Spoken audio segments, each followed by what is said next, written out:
자, 그럼 이어서 13번 문제를 보게 되면 자신의 가설을 검증했다라고 돼 있죠. 도대체 무슨 가설이냐 이거죠. 무슨 가설? 좀만 이쪽으로 옮겨볼까요? 자, 이쪽으로 보게 되면 이쪽으로 와볼게요. 이쪽으로 와보면 이렇게 무슨 가설을 검증했냐 라고 했더니 20가구에 소유한 이런 밭에서 좀 밑으로 내려볼게요. 내려봅시다. 자, 봤더니 가설이 있는데 가설이 밑에 이제 자신의 가설이 뭐냐 이거죠. 자, 일단 이거죠. 이렇게 모아놨더니 이 경작할 밭뜻을 한 곳에 모아서 놓았을 경우와 분산했을 때 어떻게 되느냐를 계산해 본 거예요. 그랬더니 당연히 모여 있으면은 경작도 좋고 그 다음에 뭐 이동도 편하고 많이 생산할 수 있겠죠. 그런데 분산했다면 어떻게 될까 이거죠. 자, 그래서 떨어져 있을수록 경작이 이렇게 수십 년간 낮아진 거예요. 근데 문제가 뭐냐면 모여 있으니까 한번 흉년이 나거나 가뭄이 나거나 또는 또 그 비가 많이 오면 홍수가 나면 다 죽어버리니까 그러니까 이제 빈곤에 빠지더라 이거죠.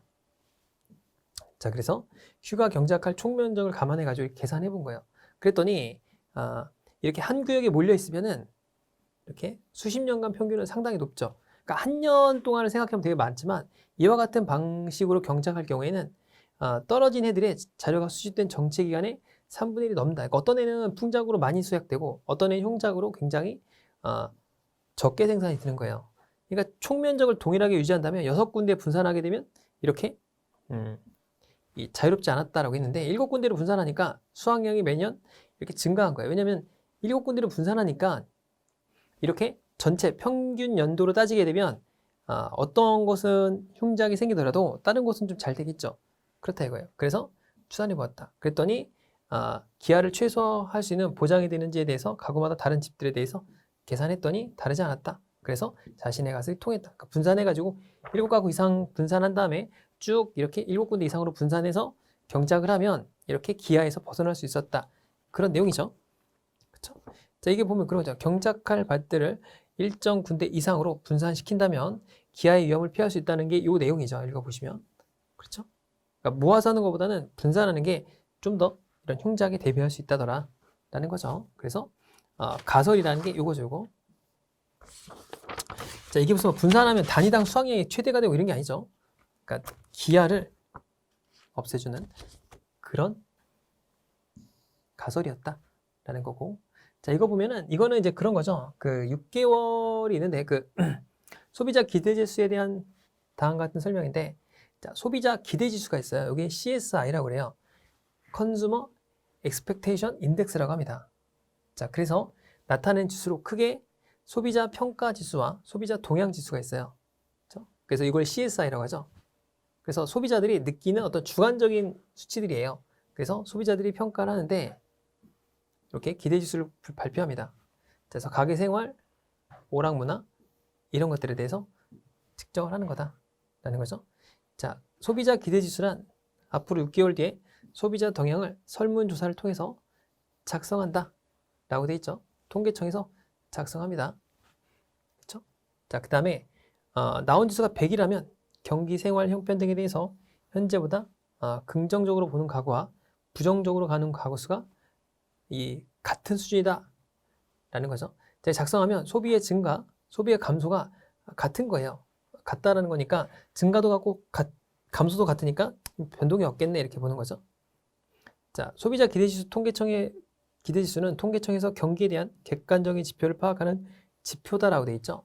자, 그런데 얘를 잘 보면은 이게 뭐냐면 통계청에서 이제 한국은행에서 작성을 하게 되는데 이게 질문을 통해서 사람들의 기대 심리를 나타내는 거예요. 그러니까 객관적인 지표가 아닙니다. 이거는 참고로 주관적 지표예요. 그냥 너 이렇게 소비가 좋아질 것 같아? 또 경기가 좋아질 것 같아? 또는 뭐 이렇게 이 소비 성향을 높일 거야? 라고 그냥 주관적으로 질문하는 거예요. 이게 절대 객관적인 지표가 아닙니다. 그래서 틀렸죠.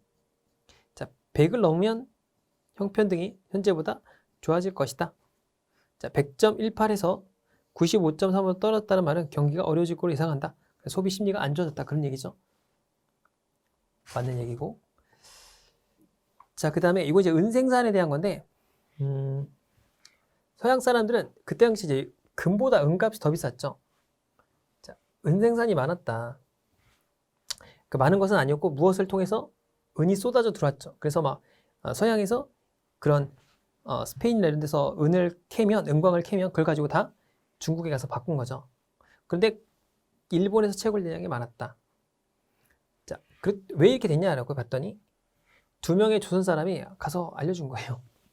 자, 그래서 은광석에는 납이 있는데 납을 분리하는 재련 기술이 없어서 은 생산이 없었는데 김검동이란 조선인이 효율적으로 분리하는 기술을 연은 분리법이라고 하는데 그걸 갖다가 알려줬다. 그래서 정작 조선보다 일본에서 빛을 발해서 늘었다. 자, 은광석이 풍부했습니다. 근데 재련 기술이 후진적이어서 생산량이 뒤처졌는데 조선에서 개발된 이 기술이 전해진 이후에 은광 개발이 늘어났다. 최대 은 생산국이 됐다라는 거죠. 그렇죠? 자, 그래서 여기 보면은 일본은 조선보다 은광석이 풍부했으며 은광석의 납 함유량도 조선보다 높았다. 뭐 이 내용은 알 수가 없죠. 조선보다 높았다는 건 알 수가 없겠죠. 그렇죠? 자, 그 다음에 연은 분리법의 전파로 일본의 은 생산량은 조선의 은 생산량보다 앞섰대요. 그죠? 동아시아 최대라고 했으니까 요 말은 맞는 거겠죠? 요건 맞고 틀렸네요. 자, 그 다음에 이와미 은광이라는 게 있는데 중국 군웅들의 일본 군웅들의 가축장이었대요. 뭐 이거를 뺏어야 어떻게 이제 일본에서 살아남는 거겠죠. 자, 국제 통화였고 은이 부족했다. 그래서 동아시아 교역의 중심이 됐습니다. 자, 포르투갈 상인이 조총을 구입하고 은을 지출했습니다. 포르투갈 상인은 다시 중국으로 가서 이걸 샀다 이거죠. 조총 주고 은 사고 다시 중국 가서 차로 바꿨다. 자, 도요토미 히데요시는 외구 집단에 대해서 개별적인 밀무역과 해적 활동을 금지 명령을 내렸습니다. 자, 그는 독립적이었던 외구의 무역 활동을 장악하고 그 전력을 정규화한 후에 중국의 무역을 요구했습니다. 외구에 대한 두려움, 일본에 대한 무역을 제한하는 해금 정책을 풀지 않았고 조선 또한 삼포 이란 이후 중단된 거래를 재개할 생각이 없었대요. 그러니까 해적 정지 명령을 내린 다음에 관계가 개선됐나요? 아니죠. 전혀 생각이 없었다라는 거죠. 자, 그 다음에 은을 매개로 한 교육을 활성화하는 방법으로 전쟁을 택했다. 그에게 조선을 거쳐 베이징으로 침공하는 방법 이렇게 있었다. 대규모의 군대와 물자를 수송했다라고 돼 있죠. 자, 그래서 은을 매개로 한 조선, 명, 일본 3국의 교역망은 임진왜란 후 붕괴되나요? 뭐 그런 내용은 안 나오죠. 자, 도요토미 히데요시가 일본을 통일하는 데 있어서 이와미 은광은 은이 중요한 역할을 했다. 그렇게 알 수는 없는 거죠. 이걸 개발한 거고 얘가 이걸로 통일했다는 내용은 없잖아요. 그렇죠? 4번이 정답이고 이게 전형적인 오버하는 문장이죠. 그렇죠? 자, 그 다음에 16번을 보면 봅시다. 자, 여기 이제 여러 가지 금융 방식이 있는데 좀 특이하죠? 이스라엘 애들은 좀 특이한 것 같아요. 이슬람이죠, 이슬람. 이슬람 금융 방식은 돈만 빌려주는 게 있어요. 그래서 돈만 빌려주고 금전적인 이자만을 받는 행위를 금지합니다. 자, 그래서 수익을 배분하는 방식이 있는데 무라바하, 이자라 여기 있다는 거예요. 자, 그래서 무라바하는 이자라는 은행이 채무자가 원하는 실물 자산을 매입할 경우 그 소유권이 누구냐에 따라서 구별됩니다. 자, 그래서 실물 자산의 소유권이 은행에서 채무자로 이전되면 무라바, 은행이 소유권을 갖고 있으면 이자라라는 거죠. 그래서 은행이 돈을 빌려주면서 실물 자산을 사요. 그런데 그때 소유권이 은행에게서 있으면 은행에서 채무자로 주면은 무라바, 소유권을 그대로 갖고 있으면 이자라. 이게 뭘까요? 일종의 리스 같은 거예요. 리스. 금융 리스 같은 것과 약간 이 물건을 사는 돈을 빌려주는 거랑 비슷한 거란 말이에요. 금융 리스하고 운용 리스 같은 느낌입니다. 자, 얘는 투자나 펀드나 신탁에 활용되는 방식이에요. 그래서 손실을 투자자에게만 있으면 무다라바, 양자 협약에 따라서 배분하고 하지만 손실이 발생하고 책임을 지는 것은 지지 않는다. 자, 그런데 이렇게 투자자와 사업자가 공동으로 책임을 지면 무샤라카, 공동사업하는 거죠. 그렇죠? 자, 그 다음에 얘는 장기 대규모 건설 프로젝트다. 이렇게 돼 있죠. 자, 그럼 한번 읽어봅시다. 자, 사업에 대한 책임이 투자자가 아니라 사업자에게만 있으면 무다라바가 아니라 무샤라카라고 있어요. 무다라바가 있고 무샤라카가 있죠. 그렇죠? 자, 그러면 무다라바는 투자자에게만 있는 거죠. 그렇죠? 그러면 사업자에게만 있는 건 뭐예요? 여기 보면 양자 협약에 따라서 분배가 있지만 손실이 발생하고 사업자는 손실에 대한 책임을 지지 않는 거는 이제 무다라바죠. 오케이. 그쵸? 그래서 사업자에게 있는 거. 공동 사업자로 돼서 이익을 나눠 가지면 무샤라카니까 이건 무샤라카라고 봐야겠죠. 얘는 이제 무다라바라고 여기 이제 무샤라카다라고 했는데 자, 사업에 대한 책임이 투자자가 아니라 사업자에게만 있는 거죠. 사업자에게만. 그렇죠? 지금 공동으로 가지니까 무샤라카는 공동이에요. 근데 무다라바는 여기 보니까 손실에 대한 책임이 투자자에게만 있으면 무다라바. 그죠? 그러니까 둘 다 아니네요. 이거는 그죠? 그러니까 틀렸다. 있는 거고. 자, 은행과 사업자가 공동으로 투자하여 사업을 수행하고 이익을 배분하면 무샤라카가 아닌 이스티스나나요? 아니죠. 공동으로 가는 건 무샤라카죠. 공동 이익 배분, 공동 손해 분배. 이게 다 무샤라카입니다. 틀렸죠? 자, 은행이 채무자가 원하는 부동산을 직접 매입 후 소유권 이전 없이 채무자에게 임대하면 무라바하가 아니라 이자라다라고 했어요. 그 이자라가 은행이 채무자로 이전되면 자, 은행이 소유권을 그대로 보유하면 뭐죠? 자, 매입한 후 이전 없이 채무자에게 임대한다. 그러니까 부동산을 직접 매입하는 은행이 소유권을 이전하는 거 없죠. 소유권을 그대로 갖고 있으니까 이자라가 맞는 거죠. 그래서 D규번이 되는 거죠. 그러니까 이런 거죠. 주택을 산다고 해봅시다.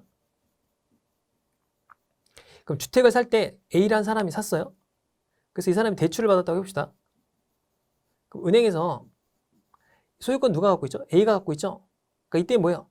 무라바하고 은행이 이 주택을 갖고 있고 대출해주고 얘가 사용권만 주는 거예요. 사용하게 하는 거. 그럼 그거는 이자라는 거죠. 예, 가셨죠? 근데 우리나라의 주택담보대출은 다 뭐예요? 무라바하죠. 무라바. 그죠? 실물자산 소유권이 은행에서 채무자로 이전하니까 일종의 무라바하가 되는 거겠죠. 자, 그 다음에 이런 거는 써가면서 하는 게 좋습니다. 자, 셔먼이 있어요. 일단 소비자의 이익 보호와 함께 생산자들의 탈집중화된 경제 보호라는 목적이 있다는 걸 강조했다. 자, 셔먼은 소비자의 이익 보호죠. 그리고 소상공인을 소생산자 보호예요. 그렇죠? 자, 강조했다. 독점적 기업 결합 집단인 트러스트가 독점을 통한 인위적인 가격 상승으로 소비자를 기만한다. 그 다음에 권위주의적인 사적 권력을 강화했다. 그래서 이런 비판적 사상 배경이 된 것은 자, 공화주의의 전통을 갖고 있다라고 했죠. 자, 그 다음에 브랜다이슨이 나옵니다. 자, 브랜다이슨은 소비자의 이익이 아니라 자, 얘는 소비자 이익이 아니에요. 아니고 독립적 소생산자 보호죠. 얘는 이렇게 된 거죠. 취지는 거대한 경제경의 영향으로부터 보호하는 것이다. 자, 그래서 얘도 공화주의 전통이죠. 공화주의 전통자입니다. 자, 집중된 권력이 시민 보호 자체를 위협한다고 보았다. 그래서 반동점법이 생산자 이익 자체를 도모하는 것보다는 경제와 권력의 집중을 맞는데 초점을 줬다라고 돼 있죠. 자, 그 다음에 아놀드가 법무부 반독점국의 책임자로 임명되었다. 아놀드는 쭉 해서 아놀드에 대한 얘기가 나오죠. 자, 아놀드는 소생산자의 자치와 탈집중화된 경제의 보호가 대량시 생산 시대에 맞지 않는다고 했고 시민 자치권을 근거로 반독점권을 주장했습니다. 그러니까 얘도 이제 소생산자의 자치죠. 그러니까 독점이라는 게 이런 거잖아요. 소비자 이익 보호도 있지만, 그러니까 뭐 이렇게 독점을 해버리니까 그 조그맣게 생산하는 사람들이 다 몰락해버리는 거죠. 자, 그래서 효율적 향상이 돼야 된다. 자, 그래서 소비자들 복지를 증진시키는 데 있다고 봤다. 자, 이 점에서 소비자 가격을 낮춰서 소비자 복지를 충진하는 거죠. 얘가 소비자 복지. 자, 사람들이 독점법을 지지하는 이유도 분노가 아니라 돼지빵 가격이 비싸지니까. 자, 이 시기에 견해가 널리 받아들이는 것도 소비자 복지에 대한 관심도를 반영한 것이다. 자, 그래서 지위를 갖게 됐다. 라고 돼 있죠. 자, 부합하지 않는 거예요. 셔먼과 브랜다이슨의 견해는 자, 공화주의 전통을 갖고 있죠. 둘 다. 그렇죠? 이렇게. 맞죠? 자, 아놀드는 독점 규제의 목적에 대한 브랜다이슨의 견해에 대해서 비판적이었다라고 했어요. 자, 아놀드는 브랜다이슨에 대해서 약간 거기 보니까 견해 비판적이라고 했죠. 그러니까 여기 보니까 이 브랜다이슨은 생산자 보호라고 했잖아요. 그렇죠? 그래서 여기 보니까 이 집중화된 보호가 시대에 맞지 않는 감상적인 생각이라고 치부했다는 거죠. 그러니까 이 집중화된 요걸 갖다가 이렇게 이 감상적인 생각이라고 치부했잖아요. 그러니까 일종의 견해에 대해서 비판한 거라고 봐야겠죠. 그쵸? 자, 그 다음에 3번에 셔먼과 아놀드는 소비자 이익을 보호한다는 점에서 반독점법을 지지했다. 자, 셔먼과 아놀드가 여기 있죠. 걔네들은 뭐예요? 소비자 이익을 보호하고 있죠. 얘도 소비자 이익을 보호하고 있고 얘도 소비자 이익을 보호하고 있죠. 맞죠? 자, 반독점 주장의 주된 근거는 1930년대 후반 시민자치권에서 소비자 복지로 옮겨갔다 라고 되어 있는데, 자, 여기 보면 1930년대 일어나서였는데 여기 내용에 보면은 독점 규제에 대해서 효율성을 증진시킨다 라고 돼 있고, 자, 그 다음에 이 후반 시민자치권에서 소비자 복지로 이동했다라고 했잖아요. 시민자치권을 근거로 하는 독점적을 주장했는데, 규제의 목적을 갖다가 싸움이 아니라 경제 효율성, 그죠? 그러니까 복지에 따른 효율성을 증가시키기 위해서 이런 짓을 한 거죠. 그렇죠? 자, 브랜다이스는 독립적 소생산자와 소비자 이익을 보호했나요? 브랜다이스는 소비자 이익 보호 안 했습니다. 그죠? 얘는 소비자 이익을 보호하지 않았어요. 틀렸죠? 5번이 틀렸다. 쉽게 5번부터 봤다면 편안하게 풀 수 있었던 문제였죠. 자, 요즘에 그 CSR이라는 게 있어요. 이게 Corporate Social Responsibility라고 해서 기업에 대한 사회적 책임에 대한 얘기죠. 그래서 영문의 약자다. 그래서 뭐 기업에서 뭐 여러 가지 이런 윤리적 적정성, 환경 파괴, 인권 유린 등과 같은 비윤리적 행위를 안 하죠. 그러니까 뭐 담배를 팔거나 이런 회사들이, 또는 뭐 도박을 하는 회사들, 강원랜드 이런 거는 잘 주가가 안 뜨거나 이런 것도 있고, 이렇게 CSR 같은 거 하면은 우리가 이제 SRI라고 해서 Social Responsibility Investment라고 해서 그 사회적 가치 투자라는 게 있어요. 그래서 좀 채권도 싸게 발행하고 금리도 싸게 발행하고 이렇게 할 수가 있습니다. 그러니까 이제 회사들은 난 착한 일을 해라고 얘기를 하는 거죠. 그래서 봉사활동을 엄청나게 하는 거예요. 연락이 하는 거죠. 그래서 자원봉사활동가 이렇게 많이 한다. 자, 그래서 임직원을 봉사활동 유도해서 개인 시간과 재능을 사회에 기부하기도 하고요. 나무도 심고 우물도 파고, 지금 우물 파는 건 없죠. 벽화, 독거노인 뭐 이렇게 한다 이런 거죠. 자, 6단계로 진행이 됩니다. 처음에 무조건 할 수는 없잖아요. 그래서 이 활동 환경을 파악하고요. 그 CEO나 고위직들의 어떤 의사를 반영하는 거죠. 참여 인원 등을 파악하는 거고. 자, 그 다음에 봉사활동 단체에 가요. 일감에 대해서 문의를 합니다. 그래서 가까이 위치해 있는 자원봉사센터로 연락하게 되면은 내용을 맞는 행동을 알려줍니다. 자, 그래서 선택을 합니다. 어떤 걸 할지 선택을 하면은 본격적인 준비 작업을 하고요. 연탄을 나르고 싶으면 연탄을 준비하겠죠. 벽화를 그리고 싶다면 물감을 준비하겠고, 나무를 준비하려면 나무가 있어야 된다. 자, 그 다음에 지식 습득을 위한 교육을 합니다.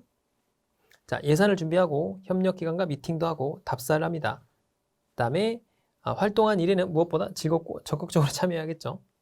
가서 막 인상 쓰고 하기 싫은데 죽을 것 같아 막 이러면 안 되겠죠.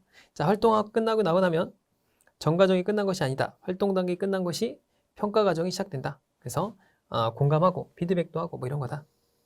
이런 거죠. 자, 그래서 봤더니 기업 봉사활동은 CSR 하는 거죠. CEO나 고위직의 관심 분야가 굉장히 중요해요. CEO가 뭐 하라는 게 되게 중요하겠죠.